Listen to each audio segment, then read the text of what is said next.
All right. Well, welcome everybody. Thanks so much for joining us. I'm going to give it just a minute because I see the number of folks popping in from the waiting room still ticking up there. And then we're going to jump right in. We got a lot of ground to cover today.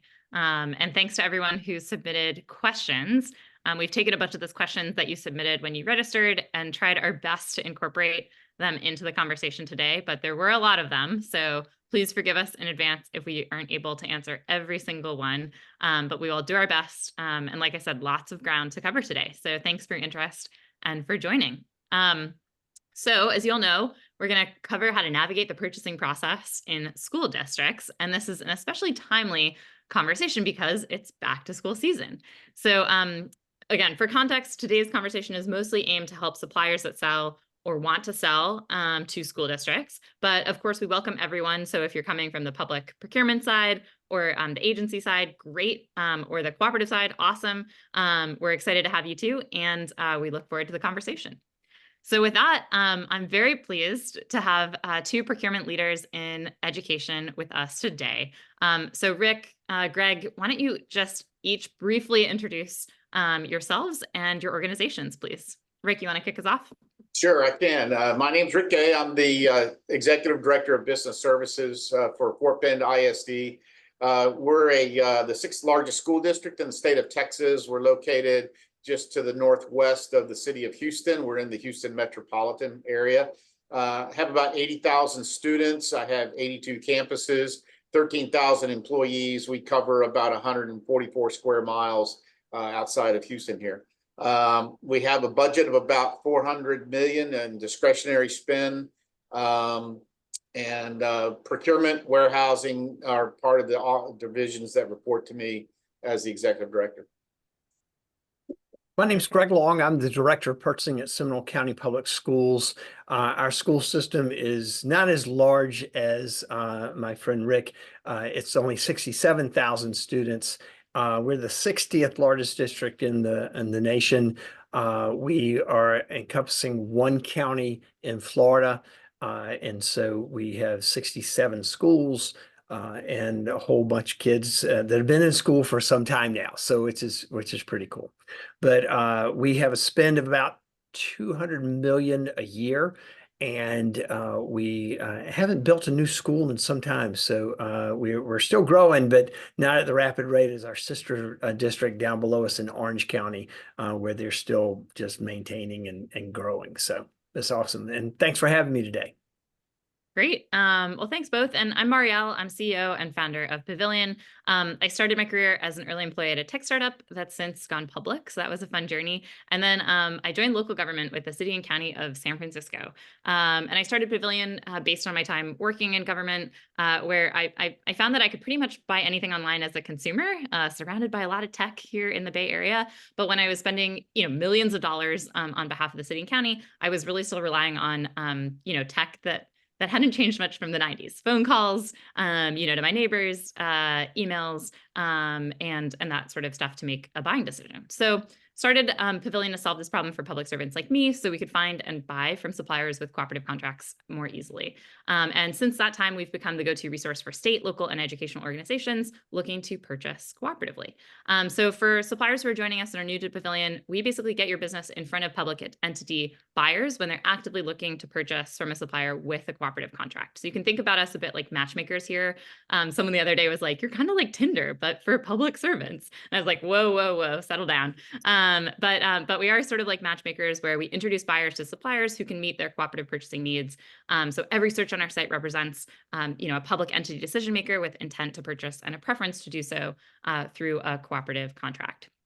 And today, as a reminder, just when I say cooperative contracts, I'm generally referring to contracts that agencies can piggyback on. So those can come from national and regional cooperatives, but also contracts from state and local agencies that have cooperative or piggyback language in them. And actually, in a couple more weeks, we'll be doing another webinar where we're going to kind of debunk some of the myths around piggybacking off of state and local contracts as well. So if you're curious about this sort of broad world of cooperatives and what can and cannot be used, tune in for that session.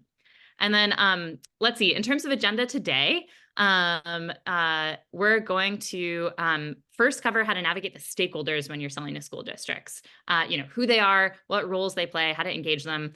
Then we're going to talk about budgets. And a lot of you who submitted questions had roles around how much budget, when is it decided, where can I see it, and the kinds of products and services that take up that budget, and how that impacts you as a supplier. And then finally, we're going to double click into how school districts are using cooperative contracts and how you can effectively leverage the contracts that you've won to partner with school districts. So like I said, some of you submitted questions. Thank you for doing that. We've tried our best to structure the presentation to address as many of them as we can, but there are probably other questions that will come up. So as we go along, you can use the Q&A feature on Zoom, and we'll do our best to try to get as many as we can of those answered. And then finally, and this comes up almost every time too, the session will be recorded, and we'll be sharing the recording and the presentation, the slides, with everyone who signed up after the webinar as well.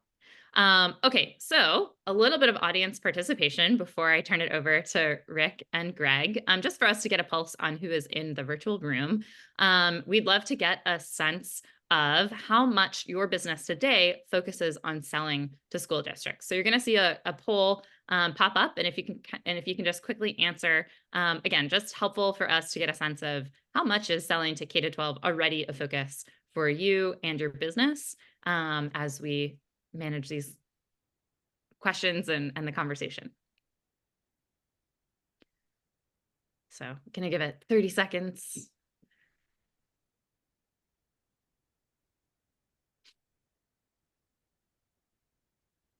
I always feel like I need the Jeopardy music here.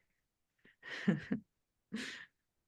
right, I see those responses coming in, so thank you for those who have responded. And I think we're gonna close out this poll and take a look. And then we have one more question. Okay, great. So a lot of you joining us today have a very strong focus on selling to school districts. Looks like more than half of those joining have responded that way. And very few of you are relatively new or maybe aspirational, which is great. So maybe we can dig in a layer deeper than we had initially planned to for those that are on the more advanced course of study, so to speak.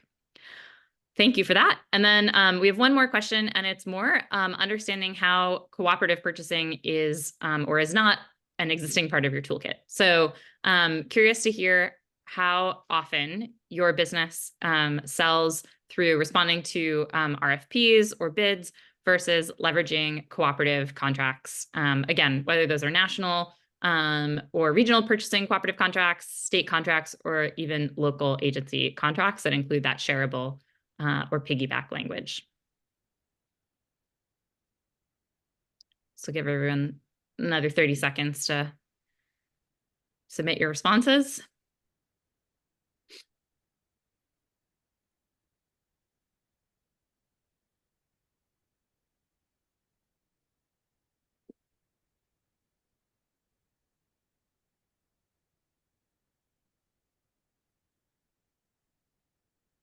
Okay.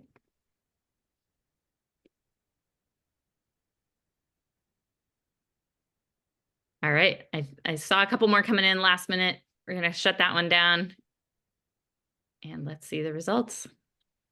All right, so this one a little bit more split. So even though most of you are very familiar with selling into K through 12, it looks like, in terms of leveraging cooperative contracts, almost 20% of you are, I have no idea, which is great. You're in the right place to walk you through that.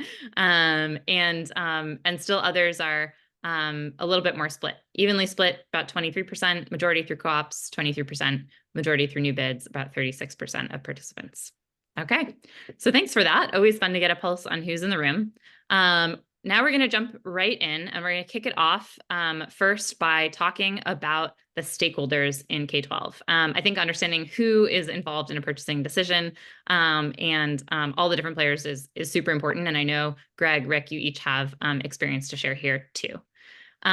So kind of walking through, and again, I'm really excited for this conversation on a personal note. I have kids of my own, and thinking about the impact of public procurement when we talk about schools and kids, it's obviously our future, and it's so important that we're using taxpayer money effectively to invest in the next generation, their education, their well-being. And so schools have a lot of work and a huge role to play in that, and supporting the broader community. And it means that there's a lot of different stuff that procurement and the many stakeholders involved in procurement have to cover as well.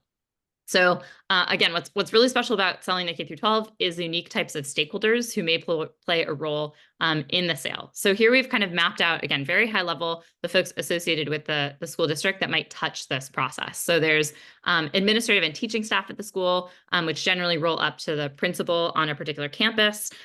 These folks are often, and again, you're going to hear from Rick and Greg on this shortly in terms of cases, but these folks are typically your champions. They can be decision makers for smaller purchases, which we'll talk about shortly, but it's oftentimes not enough to just convince these stakeholders, especially for larger sales or bigger projects over time. So then across all school campuses, there's usually a central administrative or business function, which covers procurement and is ultimately reports into typically a superintendent. Sometimes procurement can be its own team. Sometimes it sits within a wider business or finance function. But in any case, that central administrative function serves as, when it comes to procurement, serves as the guardians of the process, make sure all the school district campuses follow compliance requirements while also meeting the needs of their staff. And so they're really guiding those internal customers around how to navigate that process successfully. And they're really helpful assets to you on the supplier side and your sales teams in navigating those purchasing requirements. So that's who we have represented here today. And then one final unique thing for schools, which we're going to dig into more a little bit later when we talk about politics, is the dynamic between school districts and the elected school boards that oftentimes oversee them and set their policy. So again, our panelists will speak to that dynamic shortly. So as you're looking to build relationships with these stakeholders, there are also some state and regional organizations that we're not going to go deep on here, but I just want to touch on who can play a role in policy making and facilitating connections, and sometimes even putting contracts or contract vehicles in place. So these include state education departments, which set policy, provide funds. We're going to talk about budget soon, and also can create contracts that school districts can use.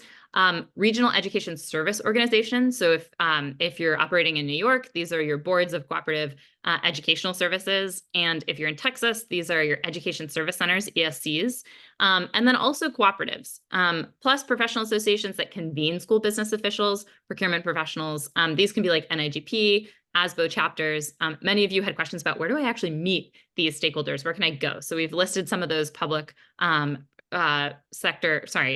professional service, professional associations where some of these folks gather. Okay, that was a bit of a whirlwind. I want to turn it over to Rick and Greg, who can really talk us through like concretely what this looks like more at your own organization. So, Greg, I'd love to have you kick us off. What roles do these different stakeholders play in your school districts, and maybe talk us through, an example or two around who touches what, where you are. Sure. All right. So the rules of engagement for us here at our district is this, that anything under $25,000 of a purchase individually, a principal can approve or sign off on. Now, we also have things of a warehouse nature that we keep, toilet paper, all kinds of paper goods, food service items that are in our warehouse. And so we do major bids for those that we run. And so they're distributed out through our warehouses that each school would be able to buy from. So it makes it a bigger bang for the buck, if you will, for doing that. In that, I have 9 people in my organization that run different bids and things of that nature besides myself to be able to get this all done. And then in terms of our superintendent and board, our superintendent brings things to the board for the board to approve. Anything we have a bid level threshold of $50,000. Anything over 50 in an aggregate spend of all the district, we have to have a bid in some form or fashion, whether it's our own or cooperative or someone else's that we can piggyback. This is where Pavilion comes into play for us. And not that I'm gonna, well, I'll plug Pavilion here. They're a great source to be able to do it. So if you win a bid, make sure that those people at Pavilion know it. Anyway, so moving up, the school board would approve all of the purchases there that are going to be over $100,000. So as it goes, we have it's decentralized for a certain amount, if you will, of 25,000, all the way up to over 100,000, and then going from there. Perfect. Thanks, Greg. Rick, how about you? We're a similar situation here in Texas. We have to do solicitations or use cooperative contracts or what we call interlocal agreements. We can piggyback off of another school district's contract if they've done an RFP. If it's over $50,000 in the aggregate for a 12-month period, and we use our fiscal year as our 12-month cycle. So that's how we track all of our spend in there. So probably about 40% of my spend is through cooperatives, and the rest I use RFPs. We spend $50,000 probably when they say go at midnight on July 1st. So in most cases, I have to have a bid or a contract already in place so that my schools can go ahead and buy. We do use e-procurement quite extensively here. About $1.7 million last year went across our equal level platform that we use. We have about we got about 17 catalogs right now. We're adding 7 more. We added Amazon this year, so we're spending money. In the first month that we used Amazon, we spent about $64,000 on Amazon. So we're very used to using cooperatives, and in fact, that's our go-to rather than doing an RFP, because RFPs can be expensive, they can be time-consuming. RFPs take anywhere from 3 to 6 months to put in place, and then there's training, there's all other types of things. If it's an IT contract, for example, then there's the implementation phases and things like that. So it can get to be a rather lengthy process. So if we could cut to the chase and use cooperative contracts, that's what we'll do. Perfect.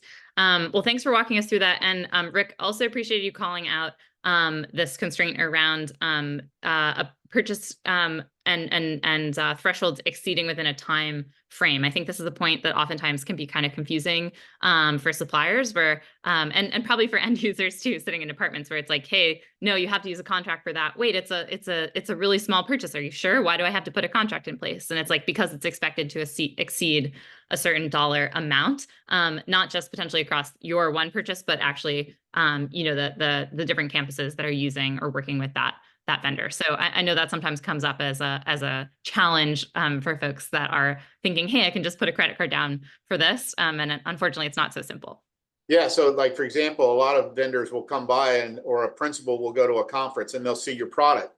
And your product only costs maybe $5,000. Well, that's great. They bring it into their campus. But the minute they tell 10 of their best friends, other principals at the campus, how great this product is, now all of a sudden it's at $50,000 and we have to have a bid in place. So just having it at one, you can't expect that it's going to be sold to all our campuses then. Yeah. Great. So yeah, actually, and I think I just saw a question come in as well. Let's talk actually about what these different thresholds are. It's a nice refresher. I know a lot of folks sell into K-12 already, but I think just laying it out and reiterating kind of, hey, there are different requirements at these different budgetary limits that everyone has to follow. So basically the purchasing process, the hoops that you have to jump through, both to purchase something as a public servant and then on the supplier side, get more complicated as the dollar amounts increases. And again, as Rick captured, a lot of times those amounts are over a certain period of time. So if you're selling below a certain dollar threshold, school staff can generally purchase off their P cards. And it sounds like Rick, captured some of the experiences like setting up Amazon Business on a campus, or Equal Level, which is a checkout experience where you can purchase, again, and lay a P card down, create a PO. Typically, those are for those below threshold types of purchases where you want to kind of empower, enable different stakeholders at your campuses to be able to move forward without having to contact the procurement team. And then at the next level, which I think, Greg, you touched on a bit as well, there's that kind of informal competition requirement. So the entity typically needs a few quotes and then can move forward to purchase, but there's not the requirement for a formal competitive process. And then finally, for those larger purchases or above threshold purchases, the entity can put out a new RFP or a bid, or buy through an existing contract, or typically go through a sole source process. So that last option really requires that you as a vendor can show that you're the only one who can provide the product or service in the market, or that there's some other special reason that a particular brand is needed or required, typically because you've already been using it and it would be really costly to replace the whole system. So we're not going to touch too much on that piece, but we are going to spend most of the time in this session on that last bucket, that above threshold competitive bucket, where you're going to want a solid strategy in place for those above threshold purchases typically. And like I said, the sole source process does not apply to most suppliers. So we're going to stay focused on those purchases that trigger that competitive solicitation requirement. So either a new solicitation or leveraging existing contracts and being able to kind of use an existing contract, which I know Rick already touched on the split. So I think, maybe Rick, we'll start with you here, since you already kind of touched on that split of like, hey, 40% or so of spend we do off of cooperatives, I believe you said, and then the rest we're putting out to bid or going to solicit ourselves. How do you decide with your stakeholders on the right purchasing pathway? What are some of the factors that you take into account? Well, essentially we take in, time, how fast do you need the product? Can you wait for us to do an RFP if we have to do an RFP, or if we have to do a solicitation?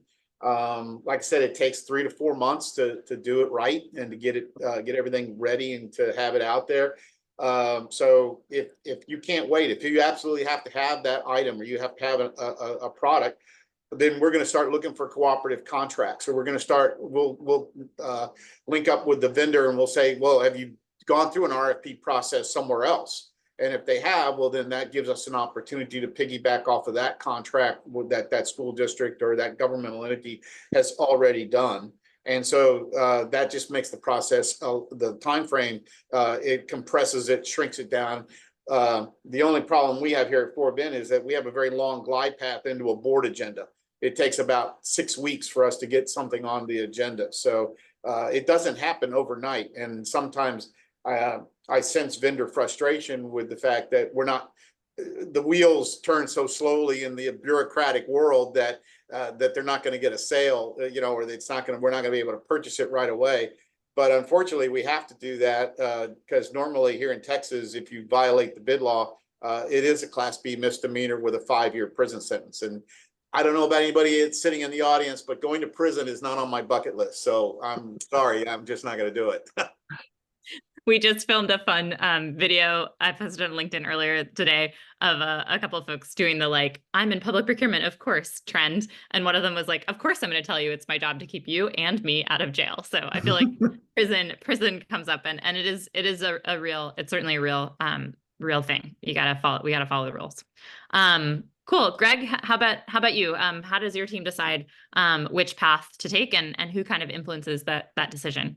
Yeah, time is one of the things we look at. Now, our glide path is a lot shorter. It's around 2 weeks to get something on the agenda, but we only have one board meeting a month. So again, it could be up to 6 weeks, as Rick was saying. But it will depend on what we're looking for. The weirdest thing I ever had to get was actually a fuselage for our aviation training.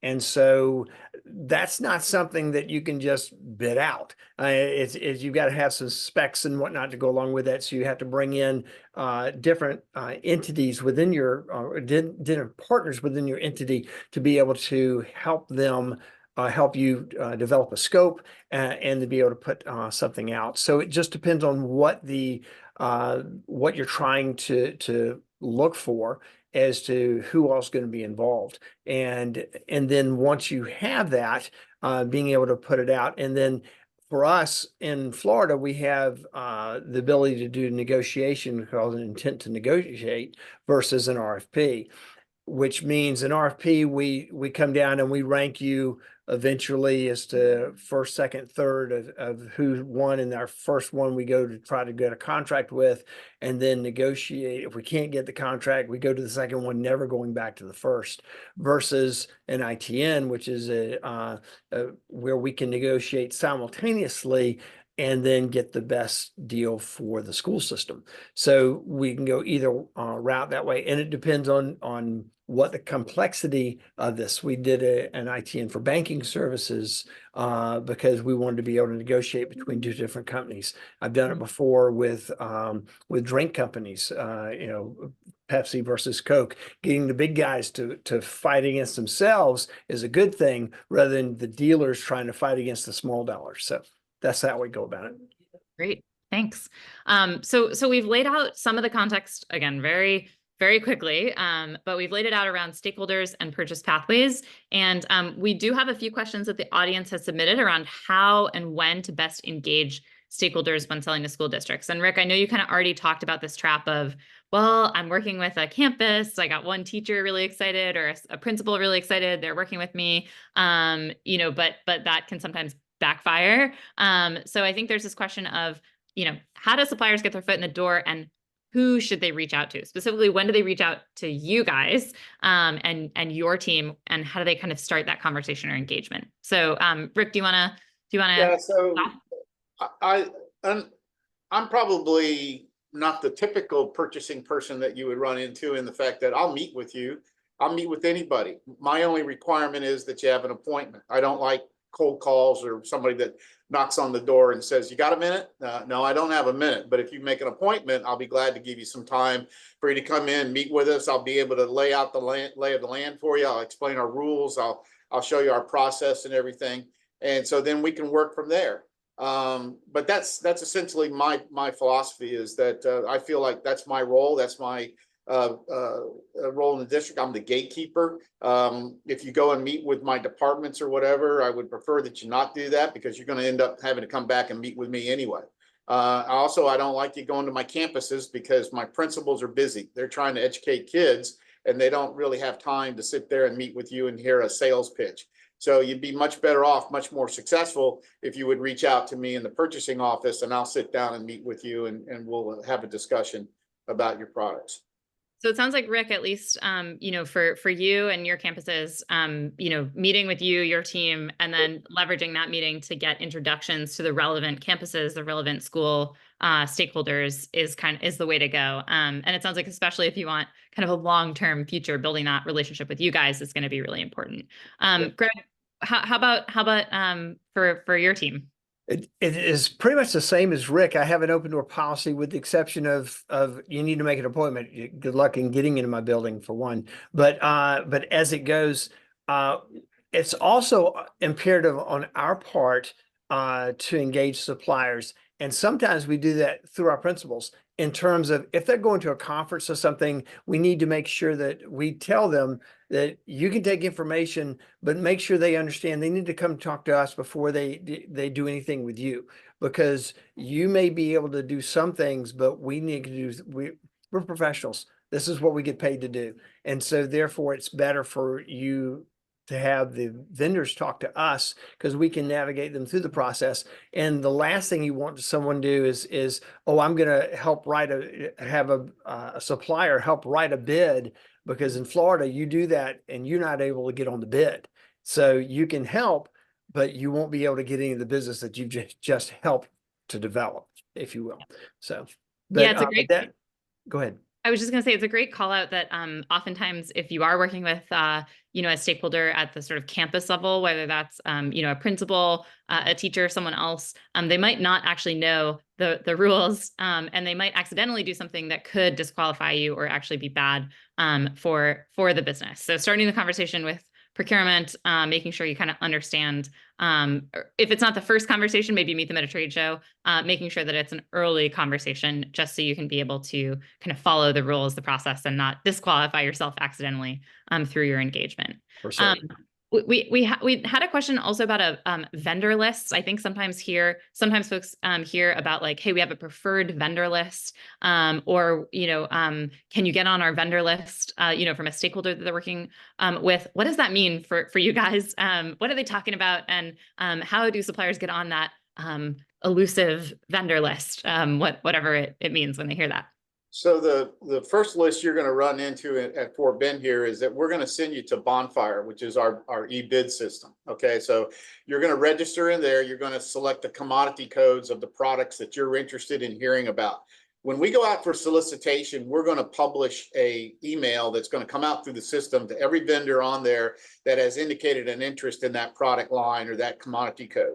So you're going to get notified that we have a bid out on the street, or that we have a proposal out there that you need to take a look at. Once you go through this process and you're awarded as a vendor, then we're going to put you on our vendor file, which means then you can be paid. And you can be invoice, and we're rolling out Payment Works, which is a online onboarding system for vendor files. But you need to be in the e-bid system in order to be notified of that. Then, if you went to our webpage, you would see our approved contractors. These are people that have gone through the bidding process. The board has seen their contract, has approved their contract, and that's who our people can buy from. So if you go there and you look at it and you see your competitors are there or whatever, then you know that you have to wait until that contract has expired in order to do business with us. Now, I do multiple awards, and I do believe in having competition among vendors for various products. So like, for example, in office supplies, I have Staples, I have Office Depot, I have School Specialty, I have Lakeshore Learning, and then we also have a local vendor called Liberty Office Products that also sells here. So, I allow my people to go out and shop and get the best deal they can from various vendors. Great. Well, perfect. And I think we already talked a little bit about this, but are there ways not to engage with procurement? Are there things that you see suppliers doing that are bad, that you would discourage them from doing in terms of process here? Greg, you smiled, or you laughed about it. You have a long list, but give us your top hits. I'll give you number one. Don't try to bribe me. That's one of the things that I had someone do that at one point in time, told me that he could make me a very wealthy man. And I was like, you have just struck a chord with me that you'll never do business with me, because it's just, it tells, I mean, we're, as Rick will tell you, it's about integrity. And if I lose my integrity, I've lost everything. And so I want to make sure that I keep that everything above board. I think the biggest issue is not trying to negotiate any pricing with me to start with. I mean, one, we need to find out if we have a need for your product. And as Rick said, being able to go on to, we have vendor link for us is a kind of a local type of scenario, not like Bonfire. And I have to say, I'll digress for a second. I'm really jealous of Rick because he's got equal level. I would love to have something like that. I don't have an e-procurement system yet, but we're working on that. But as it goes, so when we're looking at engagement, the things that you don't want to do is basically go to my end users telling you you've got the best thing around and trying to circumvent the system. Come to us first. Don't try to circumvent it. I had, and by the way, don't go to the politicians to help you out. I had a councilman call me from a local city going, we know you have this contract over here with this particular company that does this playground stuff, but I got a friend of mine that can really do it for a lot less. We want you to work. And I was like, I can't do that. I said, that's just against the rules of engagement here. So as it goes, that's not what you should do. What you should have is a viable product that we can use, or maybe we don't know we could use it. So let's have a conversation to see where it might go into our system. So that's how I'd go roll with it. Perfect. I'm gonna charge along. Again, I think what I'm hearing from both of you is actually do engage procurement early, even if you're working on a pilot. I know, Rick, you kind of touched on that, where it's like, hey, a principal or someone on the campus got really excited, but all of a sudden it's 10 campuses, and now instead of being 5K, it's 100K, and you're going to have to go out and participated in an RFP or be on a cooperative contract anyway. So, make sure you're laying the foundation to be able to take on bigger projects in a compliant way, and that you won't be creating headaches for anyone within your business or the school down the line. And certainly don't try to bribe anyone. I think, Greg, you're not alone. That is definitely a no-no. Okay, so I want to double click into a couple of the important dynamics around K-12 procurement that suppliers really should be aware of, especially when it comes to budget and spend. And again, some of you submitted questions around topics here, so we're excited to chat through a few of these dynamics. We're going to talk about a couple of these, and we're going to start with funding sources, and then we'll hop into the role of politics. So, Rick and Greg, tell us a bit about how funding sources influence regulatory requirements for purchasing. We had some questions about ESSER, elementary and secondary school emergency relief funds, some of these grant funds. So understanding, like, where does the money come from? How are the budgets set? How does that affect your business process? And I know that's a really big question, but I think let's start to unpack it. So we get federal funding, we get state funding, and then we have our local tax funding based on property value. So we use property taxes here to fund public schools here in the state of Texas. We do all of our bids are set to the federal standards, so that because I never know if I'm going to spend federal dollars on any one particular contract. And if you're in a cooperative contract, we know that a lot of cooperatives don't necessarily comport or comply with the federal regulations or the federal standards. So when we do our contract with you, we're going to require that you sign the federal regulations, contract language, that you're going to comply with federal regulations. That way I can spend federal funds with you. So we have those federal funds, we have the state funds. Sometimes we get grant funds, which are federal funds that are sent through the state. Even though they have the state title on them, they're actually federal funds. So we have to comply with all of those regulations and those rules as we do it. So just understand that when we give those regulations to you, that's why we're doing it, is so that we can stay legal in all three categories of funding. Yep. Yeah, that's something that comes up a lot because sometimes folks will attach, changes basically in a participating addendum or some other document to a contract that exists because they have other compliance requirements that they need to meet. And sometimes that is, as you noted, Rick, due to needing to comply with regulations beyond maybe the anticipated scope of the initial project. And there's one other funding source that we have, and I'm sure Rick has as well. They're called internal accounts. These are clubs, sports clubs, things of that nature that the schools use those monies to buy things for them. And they can be large dollars. Some of our schools have $1 million budgets for their football and whatnot for their boosters. And so our regulations say that I'm in charge of that. So I have to make sure that that spend goes correctly as well. So that's a little bit different from the federal funds, but if you do it all the federal way, believe it or not, you're going to be okay. Whether or not you're using that fund, you will be able to use those funds appropriately, and then you won't. The federal government has this way of clawing back money if you don't do it the proper way. Ask anybody that's had any FEMA disaster money that didn't pass muster, if you will.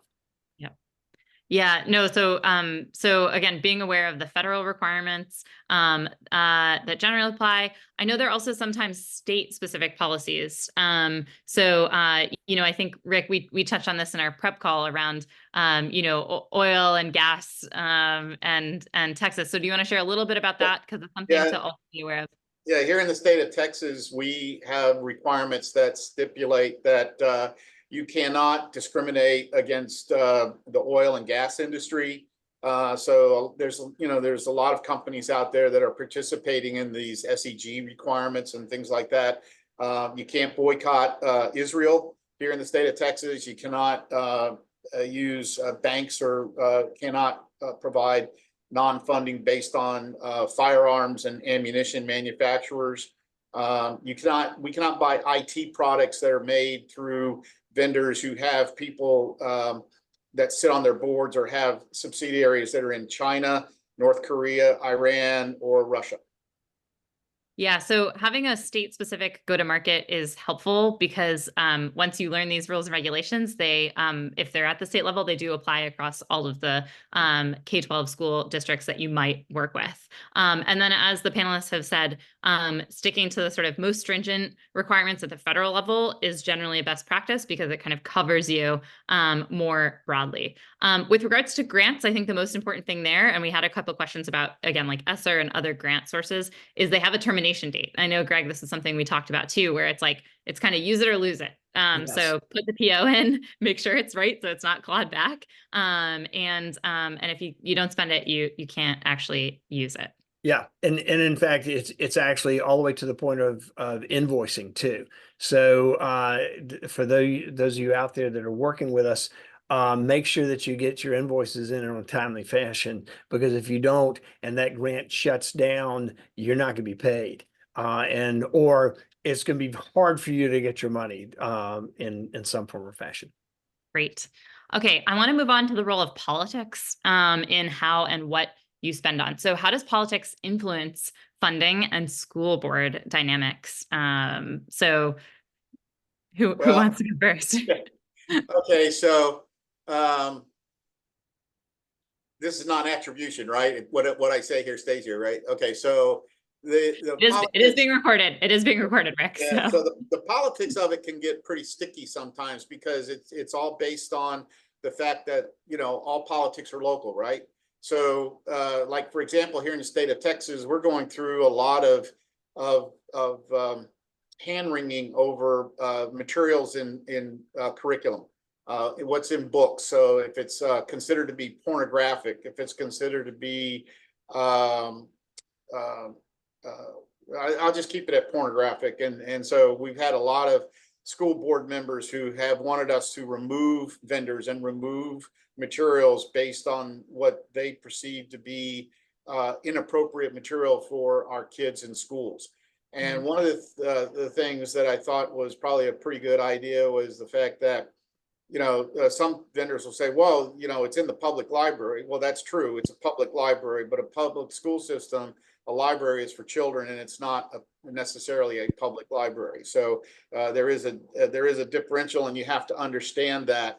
I would caution vendors just to be aware of what the political winds are in a particular area and be mindful of that, because you could put the purchasing people in between a rock and a hard place, because we're not going to cross in that river Rubicon and take on the board if there's a political issue involved. Yep. And also part of that is the politics at play of local, say local vendors. I've had local vendors go and talk to the board members after a particular bid didn't go their way. And that doesn't make me feel very good at all. But because of the way we do it, I've got my board members trust me. And that's where integrity comes back. And so working, you know, for me, if you've got an issue with the politics of this, come talk to me. What I tell you is this: is there's some board members out there, because they have constituents and they have people that donate to their political aspirations. When they get in, the key is having them have having their constituents have a level playing field and being able to work with. So sometimes they don't want to piggyback off of someone else's bid. And so it's a dynamic that you have to work with to say, okay, who's this coming from? Why is this coming this way? And then being able to educate your board members to why you want to do certain things, and not necessarily because of what's good for them or their political constituents, but what's best for the district. Yeah. And by the way, we hear that often in terms of these trade-offs between time, the opportunity cost of waiting, you know, to run a new solicitation versus the administrative cost savings or hard cost savings of leveraging an existing contract. We have a conversation coming up again in a couple of weeks on the 18th around looking at the costs to procure and some of those administrative cost trade-offs, because there's more work that's been done to really quantify those costs.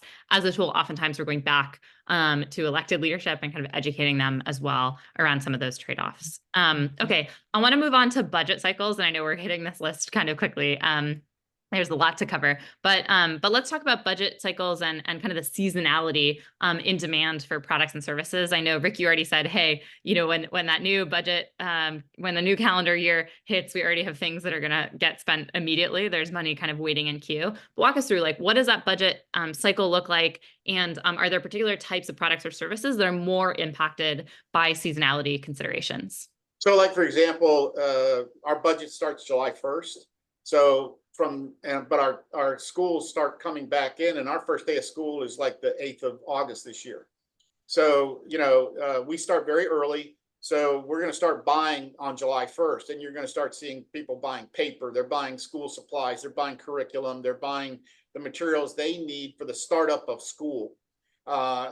Versus, say, and that runs all the way till June 30th. So that's the end of the fiscal year. So you actually see a curve where we have a lot of buying from July, August into September. It goes down in October and levels off through the spring, and then it hits March, April, May is when the big buying season starts again, because everybody's getting stuff in for the new school year, and they're using up their budgets because they don't want to lose them to the evil CFO that's going to scrape their account and bring it back in. So they'll spend all their money before that.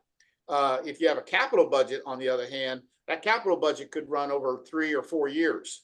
So like if you're building a new school, we have a 1.2 billion bond that we passed in 2023. We're building 6 new schools. We're renovating 5 schools.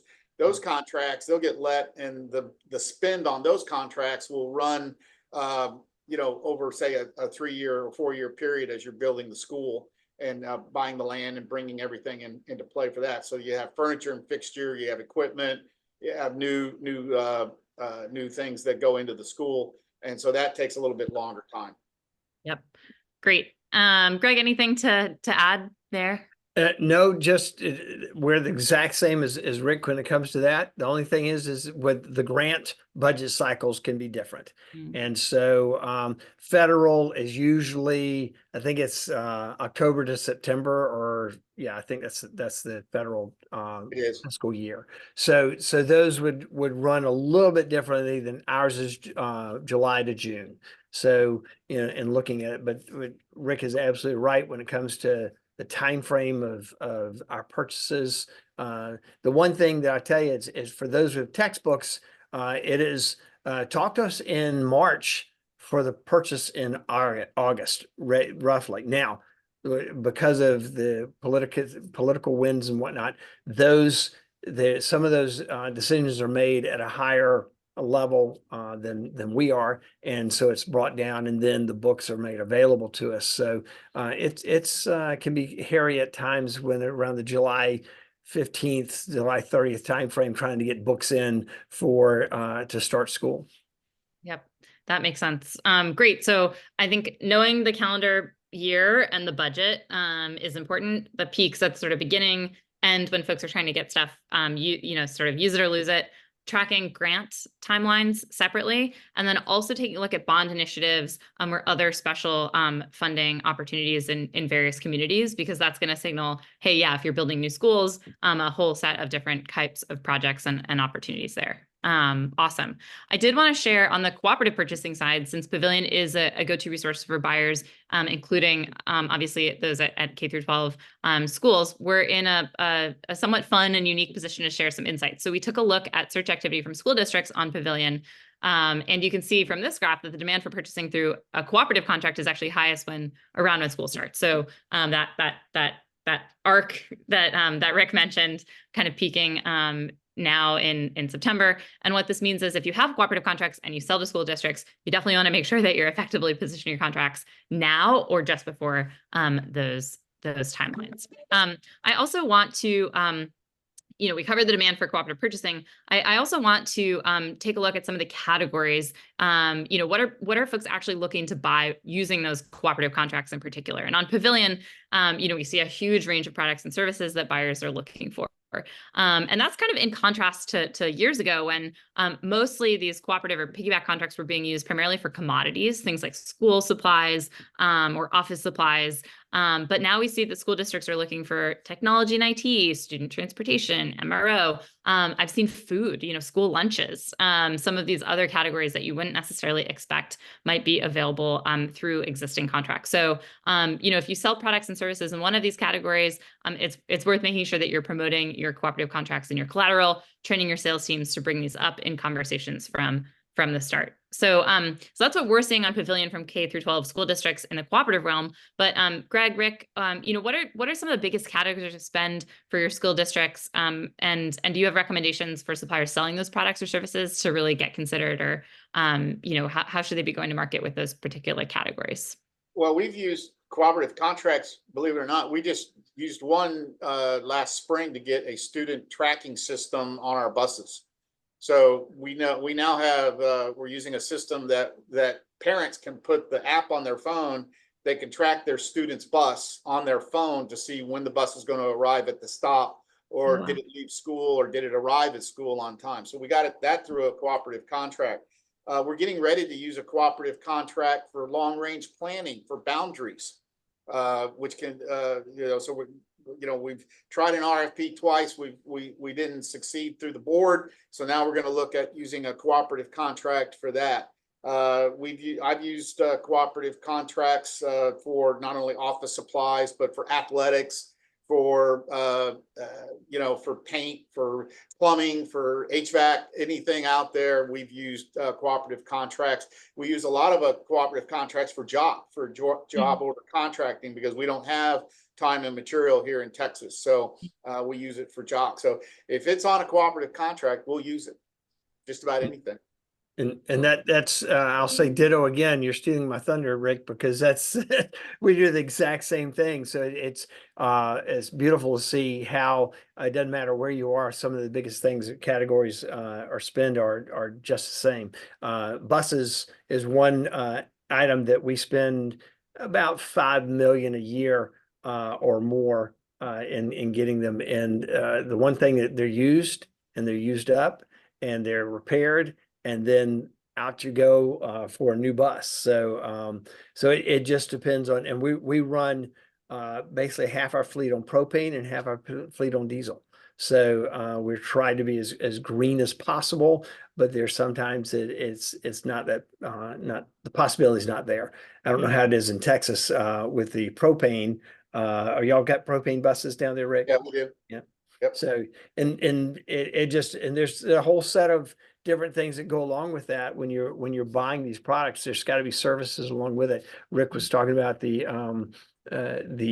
technology behind that. We have actually the legislation passed that we can put cameras on the bus stop arms now, and that can be a part of the process of working with law enforcement to work together to get money back for running those. And the fine is $200, and I know a bus driver that said it's 5 to 10 times a day that it happens to them. You wouldn't think it does, but that people just don't want to be behind a school bus, and it's dangerous. So, but as it goes, it's just one of those things. Those are the biggest categories we're looking at. Well, thank you both. And we're already into the last topic, which is really using your cooperative contracts, and wanted to look again from the platform perspective at some of the contracts that school districts are viewing on Pavilion. So you can see that the organizations that show up are not just cooperatives like TIPS, Byboard, Omnia, Sourcewell, these national organizations, but also state and local agencies and other school districts as well. And we actually had a question that came in from an attendee around, do you have preferred districts that you look to if it comes to piggybacking on a contract? How do you evaluate local contracts or sources? How do you choose kind of which contracts are available? And I know some folks also were like, hey, what does Pavilion play? Like, how are you using Pavilion's tool too? So can you tell us a little bit about which contracts how you think about which contracts to choose, which contracts to purchase off of here? I don't have any preferences for any particular school district contracts or any local agencies or whatever, but what we do is we do what we call our due diligence. We have a checklist of things that we go after and we look at. So we're going to look at your bid documents. We're going to look at the contract documents. We're going to look at the proposal that you turned in to make sure that whatever we're buying was actually bid with the contract and that it was actually asked for in the bid. So because we get a lot of sometimes I've had vendors that have said, oh yeah, we're on that contract, and when we search through the contract and everything, the product that we're trying to purchase isn't part of the bid. So we do our due diligence and everything. We do know that there are some districts or some agencies out there that don't do a good job when they bid, and so we know to avoid them if we do. But we do, and by and large, if I've used contracts from all over. I've used contracts from California. I've used them from Michigan. When I was in Baltimore, I used them from Ohio, from Florida, Georgia. It didn't matter to me. I've used contracts from just about anywhere and anybody. Again, I love your myth busting already. We have a whole segment on this coming up in a few weeks because it's a question we get all the time, which is like, hey, found this contract, but it's from out of state, or I'm not sure. And it's like, no, if you can use it, we want to at least make you aware of it, and you actually can use it. Often, as you mentioned, Rick, as long as the scope in the contract meets the scope that you're required to do, and then the terms and conditions and other things like that are relevant, and the process was relevant to your entity. So and different entities have different requirements or regulations to whether they can or can't. Some will say it has to be a state or state entity rather than just a private entity, if you will. So that comes into play. As well as whether you have a local preference in your bidding process and how you work with that. I know we don't have that, but I know the city of Orlando or Orange County, which is just south of us, have that, and so that it makes it harder for them to buy off of cooperatives. But it just depends on the language that's in the cooperative as well. So in the bid. So I've never had any major issues with them. So it's been good for us. Great.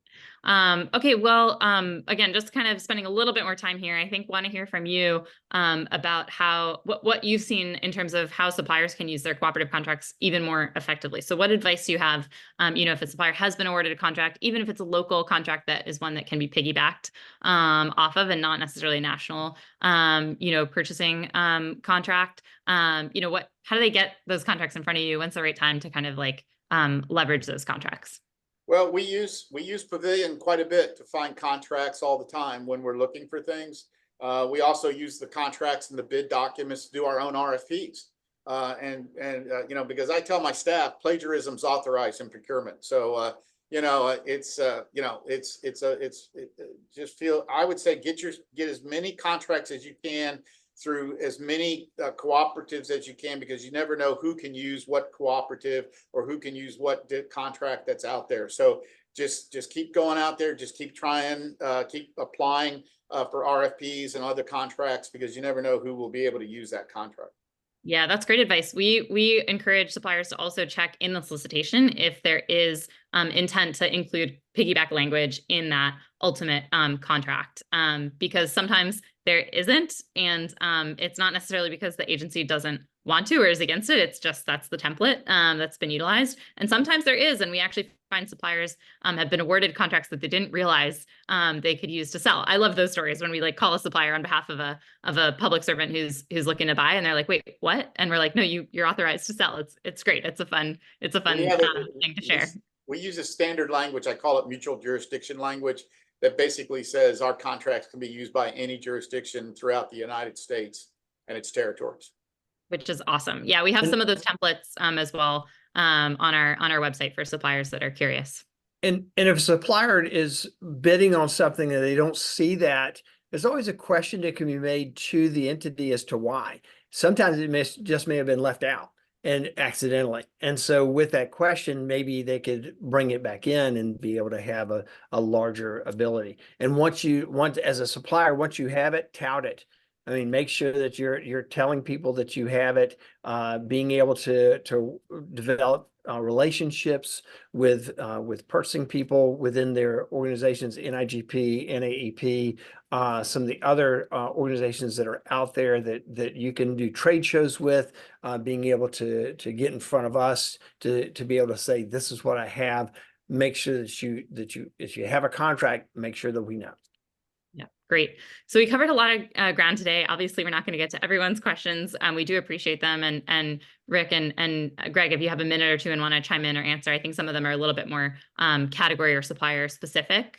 So we didn't touch on all of them. But you know, a couple of things before we wrap. We talked a lot today about cooperative contracts. Pavilion can help you get your cooperative contracts in front of entities when they're looking to purchase. So it's free to you know, for all suppliers to have contracts on our site, and it's also free to receive business. So when we connect you with a public entity buyer who's in the market, there's no cost to receive that business. We also offer paid features and services that can help you increase your visibility and sell more. So if you're especially excited and looking to grow and make your contracts kind of stand out and be more attractive to public entities that are looking for them, we can help. Just send me an email. And then finally, I'd love to hear your feedback on this webinar. In the chat, we've dropped a link to a Google form that can take you 30 seconds to fill out, but we're continuing to kind of iterate on the content and the training materials that we're developing, and we'd love to hear what you think about today's webinar, and also if you have suggestions for topics that you'd like us to cover in the future. I saw, again, a few, you know, that were maybe industry specific around like software, like how do you sell software to schools? What does tech purchasing look like, as an example? So if there are things that you're hungry to learn more about, we'd love to hear them there as well. Thank you both, Greg, Rick, for the time today. I know we could have spent many, many more hours, but appreciate you sharing your expertise and experience with us, and helping our suppliers also, you know, learn the lay of the land and hopefully be better partners to our schools, and help us all in that shared mission of educating and supporting the next generation. Thank you very much. Appreciate the opportunity. Appreciate it. See y'all. Have a good day. Thanks. Bye.